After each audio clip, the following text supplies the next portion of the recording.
ஜெயிக்கணுன்ற வெறி எல்லாமே இருக்கும். அதனால உங்ககிட்ட இதை சொல்லணும்னு நினைக்கிறேன்.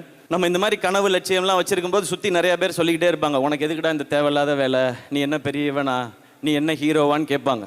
நீங்கள் எல்லாரும் சொல்லுங்கள், ஆமாடா நான் ஹீரோ தான், என் வாழ்க்கைக்கு நான் தான் ஹீரோ, என் தகுதியை நான் தான் முடிவு பண்ணுவேன்னு சொல்லிட்டு போயிட்டே இருங்க. நம்மளை மாதிரி தனியாக வர்றவங்களுக்கு உழைப்பும் கனவும் தான் பேக்ரவுண்டு. அந்த கிரவுண்டில் நம்ம ஆடுறது தான் கேம், நம்ம அடிக்கிறது தான் சிக்ஸர். இன்னைக்கு கூட ஸ்டார்ட் பண்ணுங்க. டே 1 இந்த உலகம் நீங்கள் யாரோன்னு சொல்லும். 1 டே நீங்கள் யாருன்னு இந்த உலகமே சொல்லும்.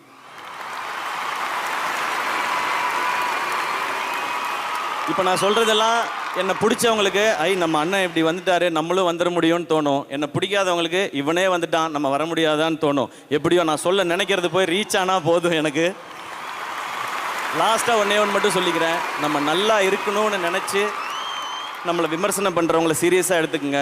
நம்ம நல்லாவே இருக்கக்கூடாதுன்னு நினச்சி விமர்சனம் பண்ணுறவங்கள ஜோக்காக எடுத்துக்கங்க. தீஸ் கைஸ் ஆர் ஃபன்னி கைஸ்யா அப்படின்ட்டு போயிட்டே இருங்க. ஓகேயா?